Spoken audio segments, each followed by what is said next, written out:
my project for today is to work on another section of the dead hedge fence. Dead hedge fence is basically a fence made from the branches and everything that you cut down. When we bought this property, this was all forest in here, and we ended up with a lot of brush that was thrown down. We kind of piled it up but had no place to put it, so ended up in just a bunch of piles in places. Then one day we decided if we just make a fence out of it all, it'll take care of a couple of different problems at the same time. A couple of benefits that we get from the fence are, well, primarily to keep the dogs in so that they don't escape and run into the woods. Also, we keep the deer out. It's designed so that they can't get close enough to the fence to jump over it. And also it takes care of our waste, so we end up with not a lot of stuff on the property. And it would have been a lot harder to either drag it into the woods or to burn it all. So for this project today, I'm just going to do about maybe 15 feet of the fence. But for this project, I am using just a few tools. I have some cutters to cut up the branches. I'm having also a sledgehammer to drive the posts. And my pinch bar is really just so that I can put holes in the ground. And then the stakes that I made are about 4.5, 5 feet long. These are probably about 5.5 feet, maybe 6 feet long. But I cut them so I could put them into the ground about a foot, and then that'll hold everything together.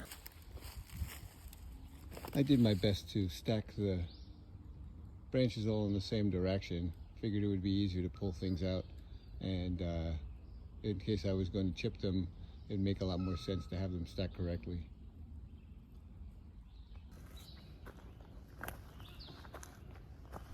This is how much of the fence I've done so far.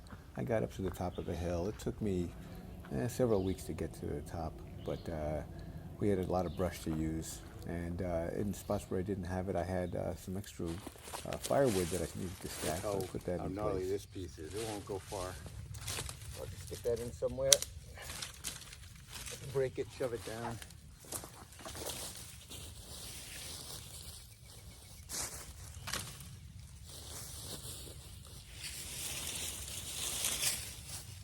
I alternate between different sections to kind of make sure it's all weaved in correctly and together, so it's got more structural support.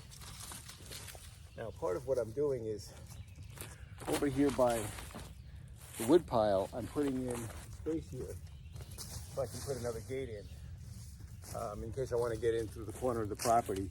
I have a few gates, going up the edge, but I want to make sure that they're spaced properly so that if I need to get through the wheelbarrow or my mountain bike, I can go through there. We have trails in the back and want to make sure we can access all of that stuff.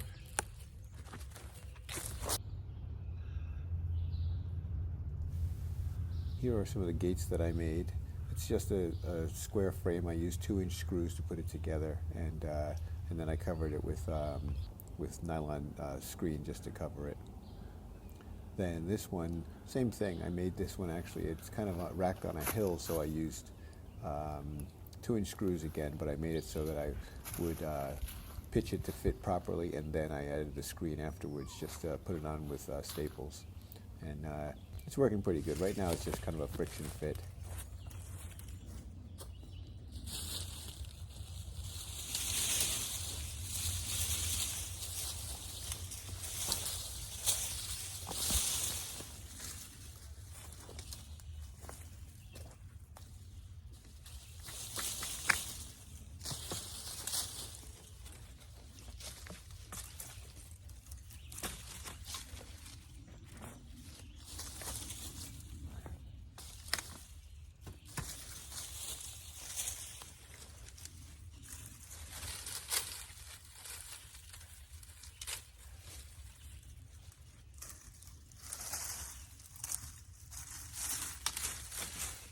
In some cases, it's better to squeeze and crush the branches instead of cutting them, because you end up with more connectivity between the branches, and it makes a stronger fence.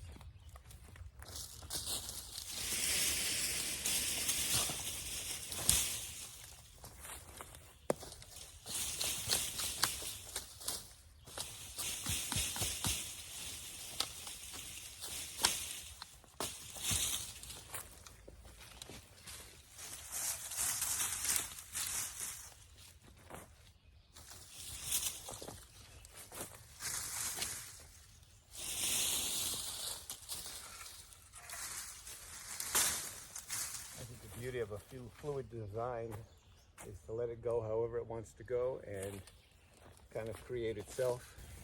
All right, it's coming along here. So far I'm about maybe 3 feet high. I've got this section kind of coming together pretty good. I'm going to still need to build it up probably another at least foot and a half to make sure. It's really like the dogs probably won't jump over it because it is kind of bushy, but I want to make sure that the deer don't even approach it. So what I also do is I put branches on the outside to kind of like keep the deer from being able to even approach the fence. That way they won't know what's on the other side of it, and they won't be compelled to jump over it. So far it's taken me about 2 hours to get this far. It's not bad. It's kind of a meditative process to go through and find the right pieces of branch and stack them in, cut them so that you end up filling as many holes as possible and making it kind of come together the way it's supposed to.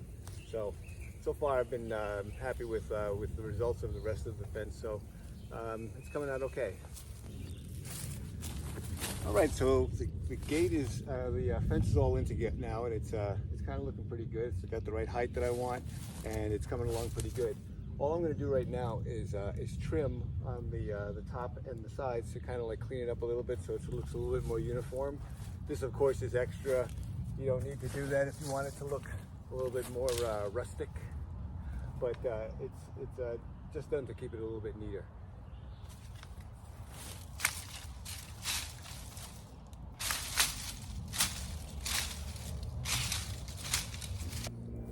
Okay, here's the finished product. I did about 10 feet of the fence. And you see I used some of the barriers. I used my logs also as part of my fence. And it's really, it's a nice, clean, natural barrier made from nature's own materials here. You can see I've done quite a bit up the hill here. And it does what it's supposed to. I use my pinch bar to make the holes, use a sledgehammer to drive them in the ground, laid my branches in there and just stacked them, pressed them down, and then trimmed them back just to make them look nice. That's all. It was a great project, and I'll continue. I still have probably about another 100 feet to do before this is all done. But it comes along pretty quick. Anyway, live loving and love living. You have a great day. Thank you so much for watching. Please like and subscribe.